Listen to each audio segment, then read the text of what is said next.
আজকে আছেন Mugda medical college হাসপাতালের গৌরবময় এক যুগ পূর্তি উদযাপন কমিটির আহ্বায়ক ডাক্তার মোহাম্মদ ফরহাদ হাসান চৌধুরী, আছেন সদস্য সচিব ডাক্তার মোহাম্মদ মাহমুদ আলম এবং আছেন কোষাধ্যক্ষ ডাক্তার মোহাম্মদ আবুল খায়ের। আপনাদের সকলকে স্বাগত জানাচ্ছি সকালের বাংলাদেশে এবং সকালের শুভেচ্ছা দিয়ে শুরু করছি। আমরা আমাদের অতিথিদের একটি সচরাচর প্রশ্ন করে থাকি, আজও তার ব্যত্যয় ঘটছে না। ঠিক সকালটা কিভাবে শুরু হয়, যদি আপনার মাধ্যমে শুরু করি ফরহাদ হাসান চৌধুরী, একজন চিকিৎসকের সকালটা কেমন হয়? আসলে চিকিৎসক হিসেবে আমাদের সকালটা একটু আমরা অন্যান্যদের থেকে একটু লেটে, কারণ আমাদের আসলে চেম্বারগুলি শেষ হয়, আমরা যারা বিশেষ করে মেডিসিন প্র্যাকটিস করি বা সার্জারি, আমাদের আসলে একটু রাত্রে অন্যান্য প্রফেশনের মতো কিন্তু আমরা একটু আর্লি যেতে পারি না, আমরা রাত্রে ঘুমোতে হয় 12টা 1টা। তো সেই ক্ষেত্রে আবার সকালে বাচ্চাদের স্কুল থাকে বা অফিস আছে, তো সকালে খুব আর্লি আওয়ারে মোটামুটি উঠতে হয়, একটু কষ্ট হয়, তারপর সকালে আর্লি আওয়ারে উঠে আবার হাসপাতালে সময় মতো উপস্থিত থাকতে হয় এবং আমাদের স্বাভাবিক কার্যক্রম শুরু করতে হয়, রোগীদের চিকিৎসা সেবা এবং অন্যান্য যে কলেজের স্টুডেন্টদের পড়ানো। আসলে একটা চাপ থাকে, প্রতিদিনই একটা চাপ নিয়ে আমাদের আসলে শুরু করতে হয়, জীবন যাপন করতে হয়। ঠিক একই প্রশ্ন মোহাম্মদ মাহমুদ আলমের কাছে, ছোট করে যদি বলতেন। জি, শুভ সকাল সবাইকে। আসলে একদম আমি একটু স্পেসিফাই করে বলি যে আমাদের সকাল ঠিক 8টার মধ্যে আমাদের হাসপাতালে যেতে হবে। আমাদের যেটাই শুরু হোক, আমাদের সকালবেলার মর্নিং সেশন অথবা ক্লাস, আমাকে অ্যাটেন্ডেন্স হতে হবে ঠিক 8টায়। তো এর জন্য আমার বাসা থেকে বের হতে হয় 7টার সময়। 7টার সময় বের হলে আমার রাতের ঘুমটা, আমরা ঘুমাতে যেতে পারি প্রায় 1:30 বাজে। চেম্বার শেষ না, ঠিক সব কাজ শেষ করে বাসায় পৌঁছে। তো সকালের টাইমটা আমাদের জন্য খুব ব্যস্ততার মধ্যে, হয়তো এরকম হয় ব্যস্ততার জন্য এটা ফেলে গেছি, কোনো দিন দেখা গেল অর্ধেক পথ চলে গেছি মোবাইল নিয়ে নি, এরকম। আচ্ছা, এবার একটু আমরা ডাক্তার মোহাম্মদ আবুল খায়ের কাছে যেতে চাই। আপনার সকালটা কিভাবে শুরু হয়? আসসালামু আলাইকুম। আমি প্রথমে সকালে ঘুম থেকে উঠি, ফ্রেশ হয়ে ফজরের নামাজ পড়ি, ফজরের নামাজ পড়ে একটু স্ন্যাক্স খাই, স্ন্যাক্স খেয়ে রেগুলারলি হাসপাতালে চলে যাই। হাসপাতালে গিয়ে প্রতিদিন রেগুলারলি আমাদের যে একাডেমিক সেশন, মর্নিং সেশন বলে, মর্নিং সেশনে জয়েন করি। Morning session. আচ্ছা, মোটামুটি তাহলে তিনজনের সকালটা, আসলে চিকিৎসকদের সকালটা এমন করেই শুরু হয়, এটা আমরা বলতেই পারি। আমি একটু ডাক্তার মোহাম্মদ ফরহাদ হাসান চৌধুরীর কাছে আসতে চাচ্ছি, যেহেতু মুগদা মেডিকেল কলেজের এক যুগ পূর্তি অনুষ্ঠান চলছে, তো জানতে চাই 12 বছর আগে কিন্তু এই সূচনাটা শুরু এই কলেজের, তবে 12 বছর সময়ে খুব সুনাম কিন্তু কুড়িয়েছেন আপনারা। একটু জানতে চাই এই পথ চলাটা কিভাবে শুরু হয় এবং কিভাবে এই পর্যন্ত আসা। ধন্যবাদ।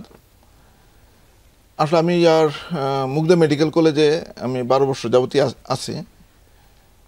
2013 সালে আমি মুগদা মেডিকেল কলেজে মেডিকেল অফিসার হিসাবে জয়েন করি। একবার প্রাথমিক স্টেজে তখন হাসপাতালটা নতুন, একবার উদ্বোধন হলো, উদ্বোধনের সময় থেকে আছি। তখন তো আসলে স্ট্রাকচার, হাসপাতাল ছিল 13তলা বিল্ডিং এবং জরুরি বিভাগ, কিন্তু তখনও ম্যান পাওয়ার বা হাসপাতাল চালু হয় নাই। প্রথম দিকে আমরা জরুরি বিভাগের 2টা রুমে আমরা বসতাম, 2টা রুমে, একটা আমাদের মেল ডক্টর আর একটা ফিমেল ডক্টর। জরুরি বিভাগে 2টা রুম দিয়ে আমরা বহির্বিভাগ শুরু করি। তো এরপর 2013 লাস্টের দিকে আমরা তখন মূল ভবন, যেটা আমাদের 13তলা বিল্ডিং, এটার 2তলা এবং 3তলায় বহির্বিভাগ চালু হয়, তখন ইনডোর চালু হয় নাই। তো বলতে পারি আমরা একটা যে ছোট একটা মানে 2টা রুম দিয়ে বহির্বিভাগ দিয়ে শুরু করে আজকের বর্তমানে যে মুগদা হাসপাতাল, যেটার নাম মোটামুটি পুরো বাংলাদেশে ছড়িয়ে পড়েছে, সবাই এখন মোটামুটি চিনেন জানেন। তো এটা ছোট 2টা দিয়ে বহির্বিভাগ দিয়ে শুরু হয়েছিল এবং আমি প্রথম থেকেই আছি। তো এখন আমাদের মেডিকেল কলেজের বর্তমান 2015 সালে মেডিকেল কলেজটা শুরু হলো, আর বর্তমানে আপনার রেজাল্ট কিন্তু খুবই ভালো। আমাদের মুগদা মেডিকেল কলেজে যারা স্টুডেন্ট আছে, ঢাকার ভিতর আমরা বলতে পারি 2 থেকে 3 নম্বরে তাদের প্রফেশনাল পরীক্ষায় রেজাল্ট, তাদের একাডেমিক ক্যারিয়ার একদম 12 বছরের মধ্যে কিন্তু বেশ ভালো সুনাম করেছে। এবং সাথে আপনারা মনে করেন যে করোনার সময় তো আসলে মুগদা মেডিকেল কলেজের নামটা ছড়িয়ে পড়েছে করোনার সময় আমরা রেগুলার করেছি এবং আমাদের নেফ্রোলজি বিভাগের ডায়ালিসিস ইউনিটটা বেশ ভালো সুনাম কুড়িয়েছে। তো করোনা দিয়ে আসলে আমরা মুগদা মেডিকেল কলেজে আমাদের করোনার ভিতর যে বাংলাদেশের মানুষকে যে সহায়তা দিতে পেরেছে, এজন্য মুগদা মেডিকেলের ডাক্তার হিসাবে আমরাও আসলে খুব গর্বিত এবং ওই সময়টায় আমরা মানুষের সেবা করতে পারে, জনগণের দোরগোড়ায় সেবা পৌঁছে দিতে পারে, আমরা মুগদা মেডিকেল কলেজ আজকে এই অবস্থায়। বলতে পারি। শুনছিলাম আপনার কাছে, আমরা একটু ডাক্তার মাহমুদ আলমের কাছে আসতে চাই। এই যে এক যুগ পূর্তি, ঠিক প্রত্যাশা পূরণের কথা বলছিলেন, কতটা সুনাম কুড়িয়েছে সেটিও আমরা শুনছিলাম।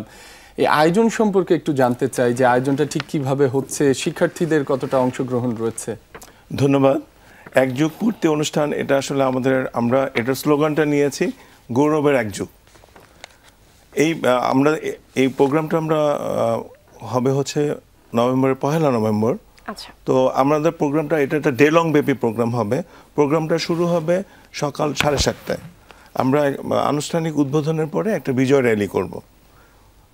বিজয় মানে কি আমাদের সাফল্যের র্যালি আর কি।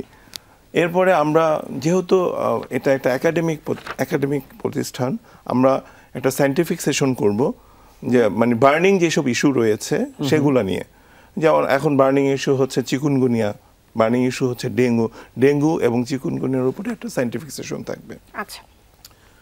সায়েন্টিফিক সেশন শেষ করার পরে আমরা আমাদের মূল প্রোগ্রামে চলে যাব। মূল প্রোগ্রামটা মেইনলি একটা পুনর্মিলনী হচ্ছে, যে কিছু পরিচিত লোকের আবার পুনর্মিলন, যারা 12 বছর ধরে এই মুগদা মেডিকেল কলেজকে সাফল্যের পথে এগিয়ে নিয়েছে, তাদের অনেকেই এখন এখানে নাই। তাদের অনেকে হয়তো এলপিআরে চলে গিয়েছেন, বা যেহেতু আমরা সরকারি চাকরি করি অনেকে হয়তো অন্য প্রতিষ্ঠানে চলে গিয়েছেন। তো আমরা চাচ্ছি সবাইকে, আমরা অলরেডি সবার সাথে যোগাযোগ করেছি, একটা পুনর্মিলন হচ্ছে আবার হতে যাচ্ছে, তাহলে আমরা বলতে পারি ইনশাআল্লাহ। আমি আরেকটা প্রশ্ন আপনার কাছে করতে চাচ্ছি। একটু আগেই স্যার বলছিলেন যে আসলে করোনার সময় হচ্ছে মুগদা মেডিকেল কলেজের কি অবদান ছিল, আমরা সকলেই কিন্তু তা দেখেছি। কিন্তু বর্তমানে ডেঙ্গু এবং চিকুনগুনিয়ার যে অবস্থা ছিল, সেখানেও কিন্তু মুগদা মেডিকেল ফ্রন্ট লাইনার হিসেবে কিন্তু কাজ করেছে। আপনাদের সেখানকার অভিজ্ঞতাটা একটু জানতে চাচ্ছি আপনার কাছে। আমরা তো বলবো এইখানেও আমরা শতভাগ সফল, কারণ আমরা দেখেছি যে এই দেশের যে কতগুলো ব্র্যান্ডেড হাসপাতাল আছে, সেই হাসপাতালে যেভাবে চিকিৎসা চলছে, আমাদের মুগদা মেডিকেল কলেজ, আপনাদের ধরে নিতে হবে এটা হচ্ছে ঢাকা শহরের সবচেয়ে গরিব এলাকার সবচেয়ে গরিব লোকদের আমরা চিকিৎসা দিয়ে আসছি। তো এইখানে স্ট্যান্ডার্ডটা সেম। ওইখানে আমরা বড় বড় হাসপাতালগুলোয় যেই প্রোটোকল মেনে চলছে, আমাদের হাসপাতালের একই প্রোটোকল মেনে চলছে। এবং আপনি একজন বড় প্রফেসর থেকে যে রকমের ট্রিটমেন্ট পাবেন, আমাদের ইন্টার্নি ডাক্তাররা ঠিক সেরকম ট্রিটমেন্ট প্রডিউস করছে। এটা আসলে খুব গুরুত্বপূর্ণ একটা বিষয় আপনি জানাচ্ছিলেন, আমরা শুনছিলাম। আসলে আমরা একটু এবার ডাক্তার মোহাম্মদ আবুল খায়েরের কাছে আসতে চাই। ঠিক কি মানসিকতা থেকে, কোন সেবার মানসিকতা থেকে উনি বলছিলেন যে এমন একটি এলাকায় এটি অবস্থিত যেখানে হয়তো আর্থসামাজিক প্রেক্ষাপটটা একটু নিম্ন মধ্যবিত্ত বা দরিদ্র কিছুটা, ঠিক কোন মানসিকতা থেকে, কোন সেবার মানসিকতা থেকে এক যুগের মধ্যে এমন সফলতা? তো মাপকাঠি অনেক ধরনেরই হয়, বাট যতদূর আপনারা সুনাম কুড়িয়েছেন বেশ ভালো। ঠিক কোন মানসিকতা থেকে এটি অর্জন সম্ভব হয়েছে? আসলে এখানে যারা মানে কাজ করছে, সমস্ত ডাক্তার, চিকিৎসক, শিক্ষক এবং হাসপাতালের কর্মকর্তা কর্মচারী, পরিচালক, সহকারী পরিচালক, সবার ঐকান্তিক প্রচেষ্টা এবং সবাই একদম ডিভোটেড, কাজের প্রতি তাদের ডিভোটেড। এই জন্যই আমাদের এই দুইটা, যে করোনা এবং ডেঙ্গুকে সফলভাবে, আমাদের ডেঙ্গুর গত বছর চিকিৎসার টোটাল চিকিৎসা হয়েছে 23,999 জন। এর মধ্যে ডেথ রেট কিন্তু আমাদের অনেক কম, মাত্র 313 জন, মানে লেস দেন 2%। হ্যাঁ, করোনার সময় আমরা কিন্তু একটা বিশাল চিকিৎসা দিছি। করোনার সময় আমরা যেরকম চিকিৎসা দিছি 10,997 জনের মতো আমাদের, ঠিক আছে। ওই সময় মারা গেছে 1230 জন, ডেথ রেট অ্যাবাউট 12%। ওই সময় আমরা আইসিইউতে ভর্তি ছিল প্রায় 4,500 জন, এবং ওনাদের যে ডায়ালাইসিসে কিডনি সংক্রান্ত জটিলতায়ও আক্রান্ত ছিল প্রায় 4,500 জন, এবং 980টা সেশনে করোনার সময় করোনা এফেক্টেড পার্সনদের ডায়ালাইসিস করা হয়েছে। এবং ওই সময় যে প্রসূতি মায়েদের প্রায় 980 জন প্রসূতি মায়ের চিকিৎসা সেবা দেওয়া হয়েছে, 3 জন প্রসূতি মা ওই সময় মারা গেছিল। তো সব কিছু দেখে আমাদের মানে অন্যান্য আন্তর্জাতিক এবং বাংলাদেশের অন্যান্য হাসপাতালে আমাদের ডেথ রেট অনেক কম এবং ইমপ্রুভমেন্ট অনেক বেশি। তার জন্য আসলে আমরা বলছি গৌরবময় এক যুগ পূর্তি মুগদা মেডিকেল কলেজের, কারণ আপনাদের যে অবদানগুলো আসলে সারা দেশের মানুষই জানে। তাই আমরাও আজ উদযাপন করছি আপনাদের সাথে। আপনাদের গল্প আমরা আরো শুনবো, তবে সময় হচ্ছে রাব্বি একটু বিরতির। দর্শক, এই পর্যায়ে একটা বিরতি নিতে হচ্ছে, তবে ফিরছে একটু পর, কোথাও যাবেন না।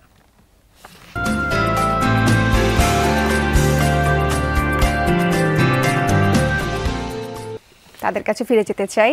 বিরতির আগে আমরা কথা বলছিলাম, এবার একটু আমরা মুগদা মেডিকেল কলেজ হাসপাতালের যে চিকিৎসা সেবা রয়েছে সেটি সম্পর্কে জানতে চাই। কি কি বিভাগ বর্তমানে চালু রয়েছে, কত শয্যার হাসপাতাল, কত শয্যায় উন্নীত করা হয়েছে, কত হচ্ছে আপনার যে ডায়াগনোসিস যেগুলো হয়, যেগুলো আপনার প্রয়োজন পড়ে চিকিৎসার জন্য, সেগুলোর সুবিধা কতটা আধুনিক, এই বিষয়গুলো একটু জানাবেন। ধন্যবাদ। মুগদা মেডিকেল কলেজ হাসপাতাল বর্তমানে আসলে শুরু হয়েছিল নাম 500 শয্যা বিশিষ্ট জেনারেল হাসপাতাল। যখন হাসপাতাল পড়তো মেডিকেল কলেজ 2015 সালে হলো, আর 2013 সালে 500 শয্যা বিশিষ্ট জেনারেল হাসপাতাল হিসেবে চালু হয়েছে। তো সেই অনুযায়ী আসলে এটা 500 বেডের হাসপাতাল, হ্যাঁ, এটা কাগজে কলমে। কিন্তু আমাদের বর্তমানে রুগী থাকে 1200 থেকে 1800, বিশেষ করে ডেঙ্গু সিজনটায় রুগীর পরিমাণটা বেড়ে যায়। এখন আমাদের পার ডে 1500 থেকে 1800 রুগী ভর্তি থাকে। তো 500 শয্যা বিশিষ্ট হাসপাতালে এত রুগী রাখা আসলে একটু ডিফিকাল্টি। সেই ক্ষেত্রে মানে আপনারা যখন যান তখন দেখেন হয়তো রুগীরা ফ্লোরিং করতেছে, আসলে এটা মানে রুগীদের মানে জায়গা দেওয়া যাচ্ছে না। এটা একটা প্রপোজাল আছে আমাদের, যা এটা 1000 বিশিষ্ট হাসপাতাল করার জন্য। তো আশা করি ইনশাল্লাহ বেশ কিছু, এটা মন্ত্রণালয়ে কাজ চলতেছে, মানে চাহিদা অনুযায়ী এটা ইনশাল্লাহ আশা করি বাড়বে। আর হাসপাতালের যে সুযোগ সুবিধা বর্তমানে একটা অন্যান্য হাসপাতালের যে সরকারি হাসপাতালের যে সুযোগ সুবিধা তার সবগুলি মুগদা মেডিকেল কলেজে আছে। যেমন আপনার পরীক্ষা নিরীক্ষা সবই হচ্ছে সিটি স্ক্যান, এমআরআই সহ, যেটা এক্স রে এবং প্যাথোলজি পরীক্ষা সবই আছে। এবং আমাদের ডিপার্টমেন্টও বর্তমানে 36টা ডিপার্টমেন্ট রান করতেছে। এর ভিতর আপনার সবগুলি ডিপার্টমেন্টই মোটামুটি ভালো। আমাদের কার্ডিওলজি, আমাদের নেফ্রোলজি, মোটামুটি আমাদের ডায়ালিসিস সেবাটা এখানে পুরো ঢাকার ভিতরে মোটামুটি এটার জন্য বেশি সুনাম কুড়িয়েছে। এখানে আমরা 120 জন রুগীকে ডায়ালিসিস সেবা দিতে পারতেছি এবং আমাদের এখানে 35টা মেশিন, ডায়ালিসিস মেশিন রানিং আছে। আর আমাদের অন্যান্য গাইনি, সার্জারি এবং মেডিসিন বিভাগ তো ডেঙ্গুর পুরা লোডটাই মেডিসিন বিভাগের উপরে। সাথে সাথে অন্যান্য চিকিৎসা, শুধু এখানে কিন্তু আবার একটা ভুল থাকতে পারে যে শুধু মুগদা মেডিকেল কলেজে ডেঙ্গুর চিকিৎসাই হয়, এটা না, আসলে কিন্তু সব বিভাগের রোগী আছে, সব ধরনের চিকিৎসা পূর্ণাঙ্গ হাসপাতাল আমরা বলতে পারি। পূর্ণাঙ্গ হাসপাতাল এবং মেডিসিনের সকল বিভাগের যে রোগী ভর্তি হয়, এবং এর পাশে ডেঙ্গুটা হচ্ছে আমাদের আলাদা। এবং এটার জন্য আসলে রোগীর ভর্তি পরিমাণটা বেশি। ওই রোগী যে কমে যাবে এরকম না, ওই নর্মাল আমাদের চিকিৎসা কার্যক্রম যেটা স্বাভাবিক চলতেছে, আর ডেঙ্গুটা তখন আলাদা, এই রোগীটা আলাদা। আমরা যেটা বলতেছি 500 শয্যা বিশিষ্ট, এখন কিন্তু রোগী 1800, মানে ডেঙ্গু রোগীটা বাড়ার জন্য রোগীর সংখ্যাটা বেড়ে যাচ্ছে। আরো একটি বিষয় ছোট করে জানতে চাই, আপনি মেশিন ও যন্ত্রপাতির কথা বলছিলেন। দেশের অন্যান্য হাসপাতাল আমরা অনেকাংশেই দেখি অনেক সময় যে এই যন্ত্রপাতিগুলো রক্ষণাবেক্ষণের অভাবে অনেকটা ক্ষতিগ্রস্ত হয়, চিকিৎসা সেবা ব্যাহত হয়। ঠিক আপনারা এটা কিভাবে মেনটেন করছেন, বা আপনাদের হাসপাতালের অবস্থাটা কি? না, ধন্যবাদ। সেই দিক থেকে মুগদা হাসপাতাল আমরা আসলে মনে করি যে এখানে আমাদের খুব বেশি আমাদের যন্ত্রপাতি যে নষ্ট হয়ে বা অব্যবহৃত পড়ে আছে এরকম না। আমরা অনেক হাসপাতালে দেখি যে একটা রেডিওথেরাপি মেশিন গেছে 5 বছর, 3 বছর, 4 বছর, যেটা ওয়ারেন্টি পিরিয়ড চালুই হয় নাই। আমাদের মুগদায় এরকম না। আমাদের মুগদায় যে আপনার যন্ত্রপাতিগুলি এবং সফটস্টিকেটেড যে মেশিনারিজগুলি আছে এগুলি রানিং আছে, মোটামুটি ভালো রানিং আছে। আচ্ছা, আমি একটু এবার চলে যেতে চাই মাহমুদ আলম স্যারের কাছে। আমরা তো এতক্ষণ শুনছিলাম আসলে মুগদা মেডিকেল কলেজের অভ্যন্তরীণ যে চিকিৎসা ব্যবস্থা তার ব্যাপারে। তবে মুগদা মেডিকেল কলেজের যে ভবিষ্যৎরা আছেন, অর্থাৎ আপনাদের শিক্ষার্থী যারা আছেন, তাদের বিষয়ে একটু জানতে চাচ্ছি। তাদের একাডেমিক অবস্থাটা কি, বা একাডেমিক অবস্থায় যেমনটি বলছিলাম যে অনেক কিছু আধুনিক হয়েছে, এখন মেডিকেলটাও কিন্তু অনেকটাই আধুনিকতার ছোঁয়ায় এগিয়ে যাচ্ছে। তো একটু জানতে চাই আপনারা আসলে কতটুকু আধুনিক মেডিকেল পড়াশোনার ক্ষেত্রে। ধন্যবাদ। প্রথম কথা হচ্ছে আমি আমার একটা ব্যক্তিগত অভিজ্ঞতা শেয়ার করি, সেটা হচ্ছে যখন আমি মুগদা মেডিকেল কলেজে আমার পোস্টিং হলো, তখন যখন অনেকে জানলো, আচ্ছা তুমি কি সরকারি চাকরি ছেড়ে দিলা, এরকম, মানে মুগদা মেডিকেল কলেজ এটা যে সরকারি মেডিকেল কলেজ, এটা কিন্তু অনেকেই তখন জানতো না। এবং আমি এখনো বিশ্বাস করি যে এখনো অনেকে জানে না যে মুগদা মেডিকেল কলেজ একটা সরকারি মেডিকেল কলেজ এবং হাসপাতাল। আপনি শুনে অবাক হবেন যে মুগদা মেডিকেল কলেজের রেজাল্ট, এটা কখনো কখনো সারা বাংলাদেশে প্রায় 130টা মেডিকেল কলেজ আছে, সরকারি এবং বেসরকারি মিলে। এর মধ্যে সরকারি মেডিকেল কলেজের সংখ্যা প্রায় 30টা। Mugda medical college result Dhaka medical কলেজের পরে অথবা তৃতীয়, মানে সে রেজাল্টের দিক থেকে কখনো দ্বিতীয় কখনো তৃতীয়। এটা হচ্ছে আসলে এখানে আমাদের আসল সফলতাটা। আমরা এই যে আমরা একযুগ পূর্তি অনুষ্ঠান করছি, এইখানে আমরা শিক্ষার্থীদের সম্মাননা দিতে গিয়ে হিমশিম খাচ্ছি। আমরা দেখলাম যে আমাদের প্রায় শতাধিক স্টুডেন্ট, ওরা হচ্ছে অনার্স মার্ক পাওয়া। আপনি মেডিকেল কলেজে পাশ করা কিন্তু ডিফিকাল্ট, পাশ করাটাই অনেক কঠিন। অনার্স মার্ক হচ্ছে যারা 80-র উপরে নাম্বার পাবে তারা হচ্ছে অনার্স মার্ক। আমাদের এই কয় বছরে আমাদের স্টুডেন্ট শুরু হয়েছে 2013 সাল থেকে, আর আজকে আমাদের 10ম ব্যাচ চলছে। 10ম ব্যাচ এবং 9ম ব্যাচ এখনো প্রফেশনাল পরীক্ষাটা দেয়নি। এই 8 ব্যাচেই আমাদের অনার্স মার্ক পেয়েছে প্রায় 110 থেকে 12 জনের মতো। এছাড়া আরেকটু বলি প্লিজ, আমাদের কিছু গৌরবের জায়গা আছে। সেটা হচ্ছে আমাদের প্রায় 19টা ছেলে সারা বাংলাদেশে মেডিকেল কলেজে পরীক্ষাটা হয়, তাকে আমরা বলি প্রফেশনাল পরীক্ষা। 19টা ছেলে মেধা তালিকায় স্থান নিয়েছে। বিগত যে রেজাল্টটা হলো বিগত, সেইখানেও আমাদের 3 জন প্রফেশনাল পরীক্ষায় তারা প্লেস করেছে। তো আমরা আমাদের ছাত্র এবং আমাদের শিক্ষক দুজনকে নিয়ে আমরা গর্বিত। আমরা যখন মুগদা মেডিকেল, আমরা মনে করি আমরা একটা পরিবারের মধ্যে আছি, এবং এটাকে যত উন্নত করা যায়, যত ভালো করা যায়। আচ্ছা, আমি তো এতক্ষণ হচ্ছে আসলে শিক্ষার্থীদের গল্প শুনছিলাম, শিক্ষকদের গল্পতে আসতেই চাচ্ছিলাম আসলে যে শিক্ষকরা কেমন আছেন, কারণ প্রত্যেকটা ডিপার্টমেন্টে স্বয়ংসম্পূর্ণভাবে শিক্ষক সংখ্যাটা কেমন রয়েছে, বা ক্লাসের যে টিউটোরিয়ালের যে বিষয়গুলো, প্র্যাকটিক্যালি যে পড়ানোর বিষয়গুলো, সেগুলো কতটুকু স্বয়ংসম্পূর্ণ। খুবই ভালো, খুবই ভালো। টিচাররা আন্তরিক, ছাত্ররা আন্তরিক, ছাত্রীরা আন্তরিক। মানে আমাদের হচ্ছে কি একটা আমরা প্রতিযোগিতার মধ্যে আছি, যে আমরা এখন ঢাকা মেডিকেল কলেজের পিছিয়ে আছি, আমরা ওদেরকেও আমরা পিছিয়ে ফেলতে চাই, ব্যাপারটা এরকম।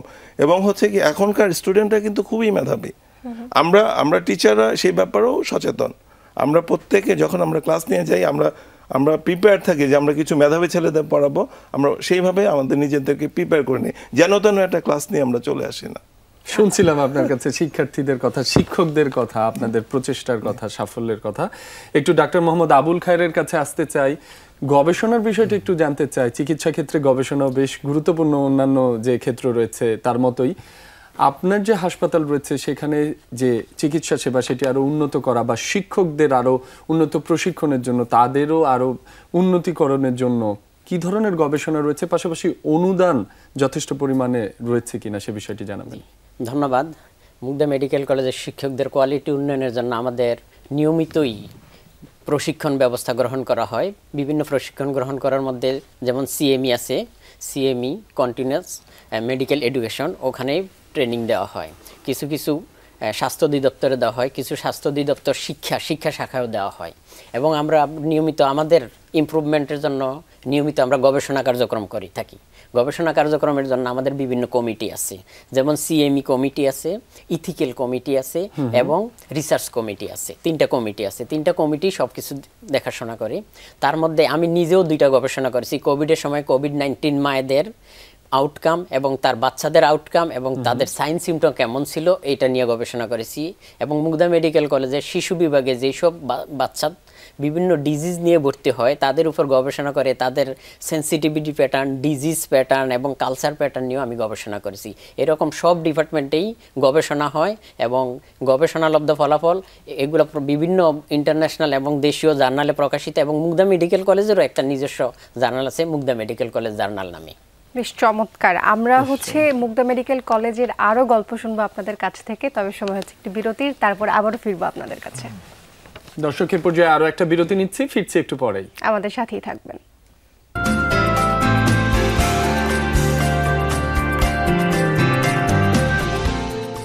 দর্শক, বিরতির পর আরো একবার স্বাগত। দেখছেন সকালের বাংলাদেশ, সাথে আছি মাসুম রাব্বি এবং সাথে আছে আমি সিদ্রা, এবং আমাদের সাথে 3 জন সম্মানিত অতিথি রয়েছেন।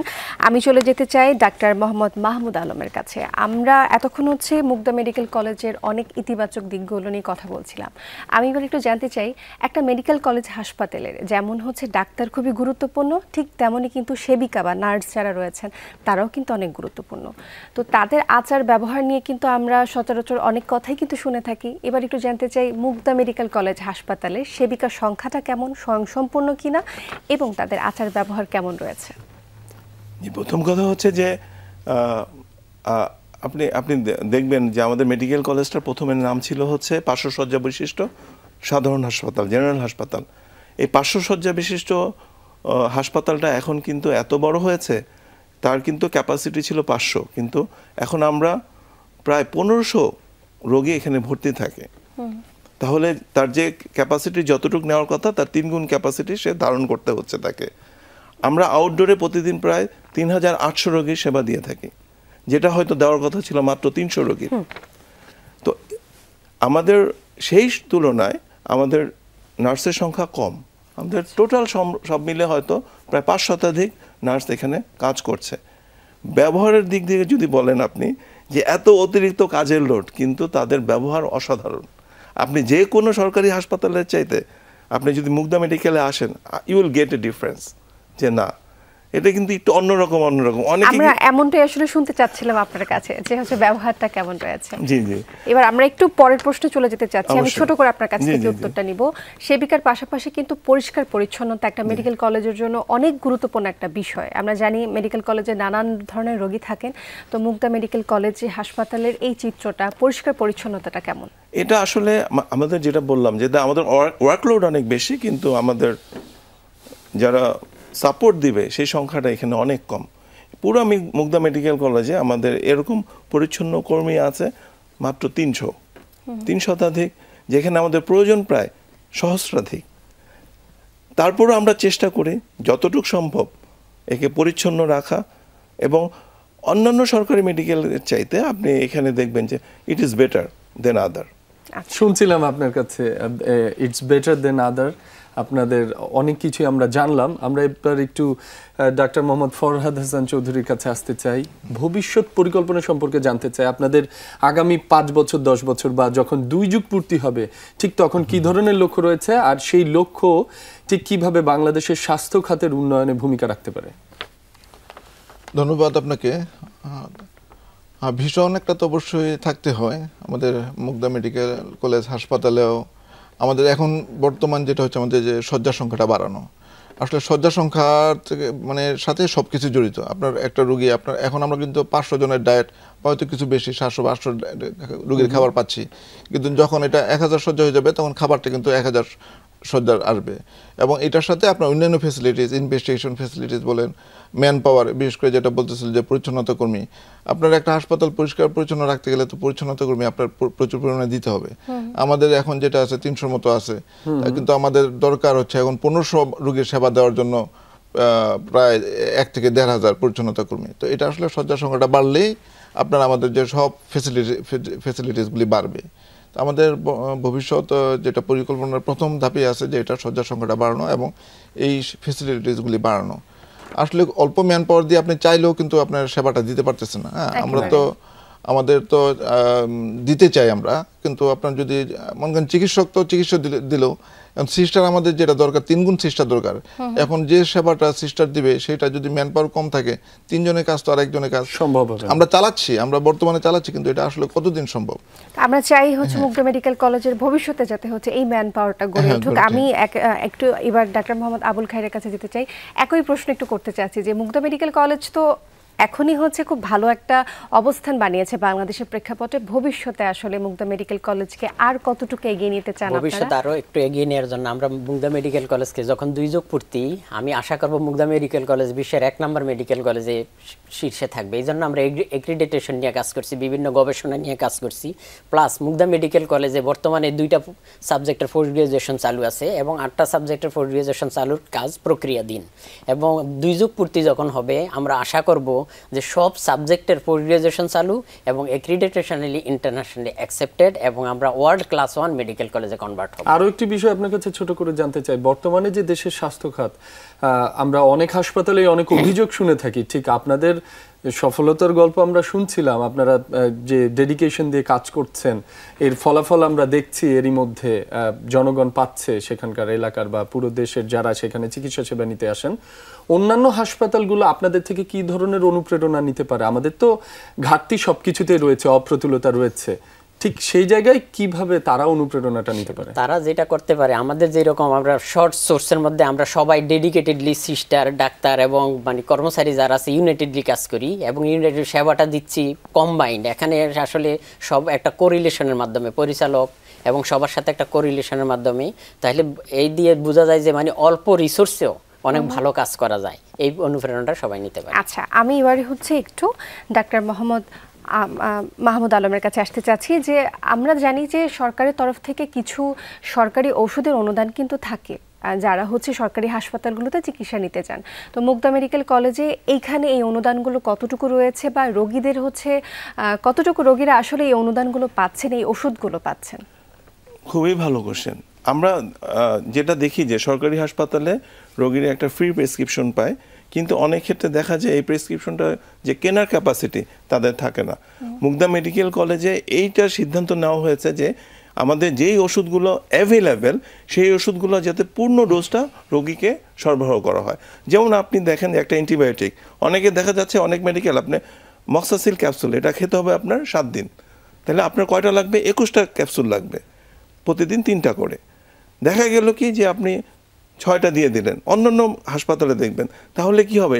এই রোগীটা কিন্তু 6টা ক্যাপসুল খাওয়ার পরে আর বাকি ক্যাপসুলগুলো কিনে খাবে না। এর ফলে যেটা হবে ভয়াবহ যে একটা ব্যাপার, অ্যান্টিবায়োটিক রেজিস্ট্যান্স সারা বিশ্বে যেটা নিয়ে সবাই সমস্যার মধ্যে আছে, সেটা কিন্তু আমরা সরকারি মেডিকেল কলেজে তৈরি করে দিচ্ছি। তো মুগদা মেডিকেল কলেজে এটা বলা আছে অ্যান্টিবায়োটিকের ক্ষেত্রে আপনি যখন দেওয়া হবে এটা যাতে পূর্ণ কোর্স আমরা দিয়ে দিই যখন যে অ্যান্টিবায়োটিকটা অ্যাভেলেবেল হয়।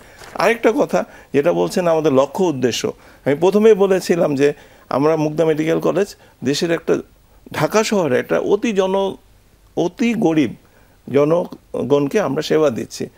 আপনি দেখেন ঢাকা শহরের যে কোনো প্রান্ত থেকে যে কোনো জায়গায় অন্য একটা জায়গায় যেতে হলে মিনিমাম একটা 2 ঘন্টার ঝক্কি আপনি নিয়ে বের হতে হবে। আমাদের লোকগুলোর কিন্তু যেমন আমাদের কার্ডিয়াক হাসপাতালটা আছে এনআইসিভিটি, যেটা আছে শেরেবাংলা নগর, একটা হৃদরোগ ঝুঁকিপূর্ণ রোগী তার এমআই অ্যাটাক নিয়ে যখন ওই হাসপাতাল পর্যন্ত যেতে হয় তাকে 2 থেকে 3 ঘন্টা ট্রাভেল করতে হয়, এর মধ্যে কিন্তু সে মারাও যেতে পারে। আমাদের লক্ষ্য হচ্ছে মুগদা হাসপাতাল জেনারেল থেকে এটা একটা স্পেশালাইজ হাসপাতাল হোক, আমরা কার্ডিয়াক রোগী যে কোনো ইমার্জেন্সি রোগী যাতে এখানেই শেষ চিকিৎসা, যেমন কার্ডিয়াক রোগীর শেষ চিকিৎসাকে বাইপাস সার্জারি করা অথবা স্ট্যান্ড পরিয়ে দেওয়া, আমরা এটা যাতে মুগদা মেডিকেল কলেজে এটা করে দিতে পারি। আচ্ছা, এটার ক্ষেত্রে কিন্তু আইসিইউর একটা ব্যবস্থা থাকতে হয়, তো মুগদা মেডিকেল কলেজে আইসিইউর ব্যবস্থা ভেরি গুড। আমি এই ব্যাপারটা কিন্তু আমাদের আলোচনা থেকে চলে গেছিল। আইসিইউর ব্যাপারটা মুগদা মেডিকেল কলেজ কিন্তু সরকারি মেডিকেল কলেজগুলোর মধ্যে সবচেয়ে বেশি আইসিইউ মুগদা মেডিকেল কলেজের। আপনি 40টা আইসিইউ আমাদের কাছে আছে চালু, এবং মুগদা মেডিকেল কলেজ কিন্তু ওই যে আমাদের ডায়ালাইসিসের প্রফেসর এখানেই আছেন, সবচেয়ে বেশি মানে 110টা মেশিন সম্ভবত না আমাদের 120টা সেশন দেওয়া হয়, 120টা সেশন দেওয়া হয় পার ডে।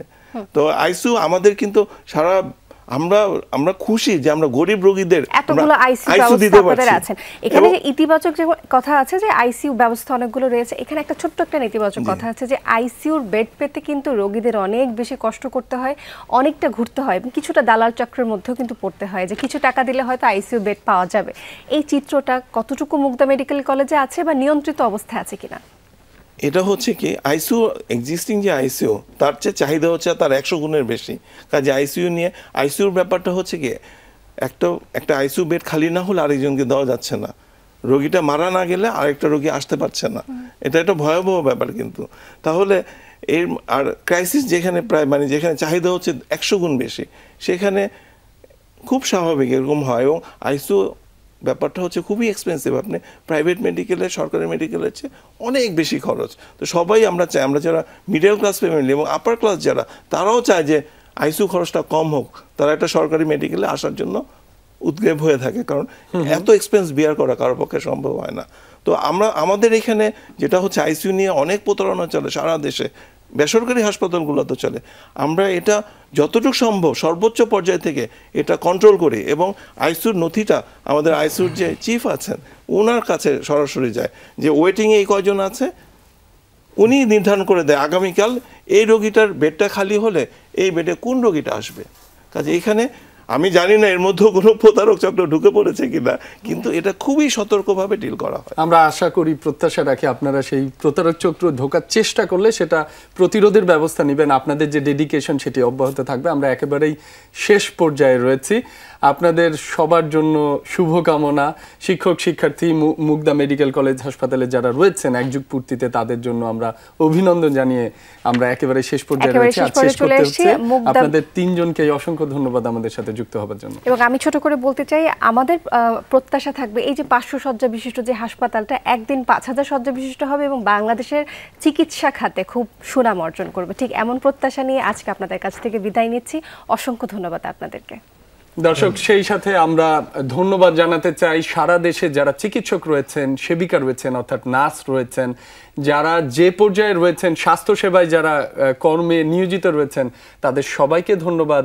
আমাদের সবার প্রত্যাশা তাদের সম্মিলিত প্রচেষ্টায় যে অভিযোগগুলো রয়েছে সেগুলো পাশ কাটিয়ে আমরা একটি সুন্দর স্বাস্থ্যসেবা খাতের বাংলাদেশ পাবো, এমনটাই প্রত্যাশা আমাদের। একেবারে তাই। এবং শেষ করছি আজকের আয়োজন। আমাদের সাথে থাকার জন্য অসংখ্য ধন্যবাদ জানাচ্ছি দর্শক আপনাদেরকে। শুভ সকাল। আবারও শুভ সকাল।